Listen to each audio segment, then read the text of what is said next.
सभी का स्वागत है। बड़े शॉर्ट नोटिस पे आप सब लोग आए हैं। मैं अपनी तमाम टीम के साथ आपका शुक्रिया अदा करता हूँ। एक बड़ा इम्पॉर्टेंट इशू है, क्योंकि हम लोग जो हैं जम्मू कश्मीर की समस्या के पहले विक्टिम हैं। जब पाकिस्तान की बंदूक से पहली गोली चली थी, वो मेरे हिंदू और सिखों की छाती पर चली थी। लेकिन अफसोस इस बात का है कि कितनी सरकारें आईं और चली गईं, लेकिन हम लोग वहीं के वहीं खड़े हैं जहां से हम चले थे, और हमारे लिए कोई काम सरकार द्वारा नहीं हुआ। हालांकि मोदी जी की जब सरकार आई थी तो एक वायदा इन्होंने किया था कि हम लोग आप लोगों का ख्याल रखेंगे, आपके जो मुद्दे हैं उनको हल करेंगे। और आप जैसे जानते हैं सब लोग, अक्टूबर 2014 में जब उमर अब्दुल्ला साहब मुख्यमंत्री थे जम्मू कश्मीर के और कांग्रेस के सहयोग से थे, तब एक पैकेज पास हुआ था हमारे लोगों के लिए कि 25-25 लाख रुपया हम लोगों को मिलेगा।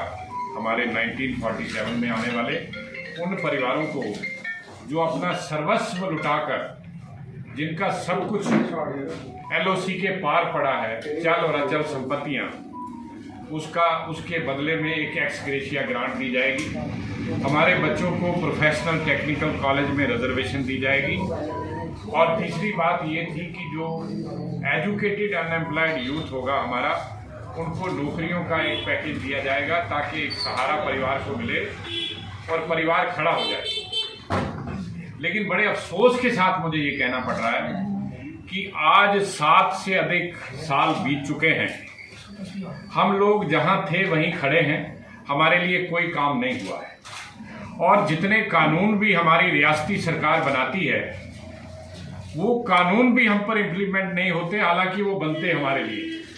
आपने सुना होगा कि एक इन्होंने पहाड़ी स्पीकिंग सर्टिफिकेट लोगों को मिले, और बाद में ये भी चर्चा है कि उन पहाड़ियों को ST का स्टेटस मिलेगा।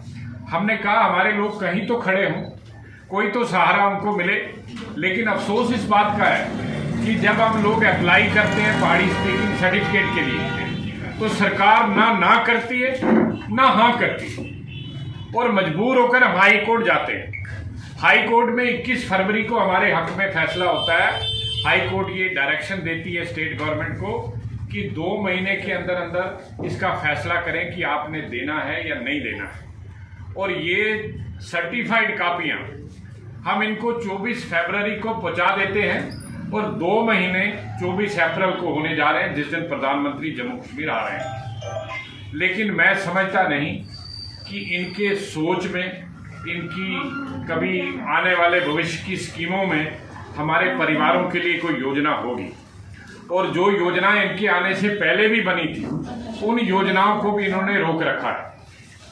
अब आज की प्रेस कॉन्फ्रेंस के माध्यम से हम सरकार को ये कह देना चाहते हैं कि अगर इस महीने के आखिर तक, यानी अप्रैल के 30 तारीख तक हमें पहाड़ी स्पीकिंग सर्टिफिकेट ना मिला, जिसका मैं हकदार हूं, उसमें 3 चीजें हैं कि मेरा क्लैन, मेरा ट्राइब और मेरी जो मातृभाषा है, मेरी जो माँ बोली है, वो पहाड़ी होनी चाहिए। मैं तीनों चीज़ों को क्वालिफाई करता हूँ, मेरी बिरादरी उसको क्वालिफाई करती है, लेकिन फिर भी मुझे इनकार किया जा रहा है।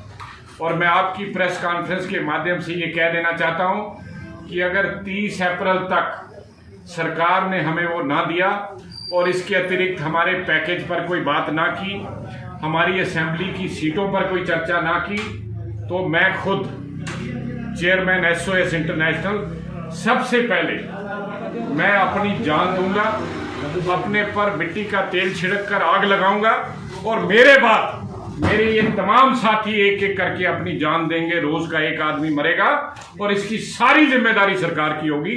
और ये एक्सट्रीम स्टेप हम आज इसलिए ले रहे हैं क्योंकि हमें सरकार ने मजबूर कर दिया।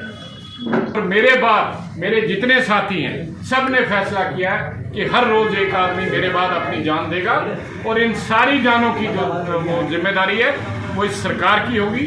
और मैं आपको बता देना चाहता हूँ, LG एडमिनिस्ट्रेशन इतनी निकम्मी है कि यहाँ के अधिकारी इतने निकम्मे हैं, वो टेलीफोन तक नहीं उठाते।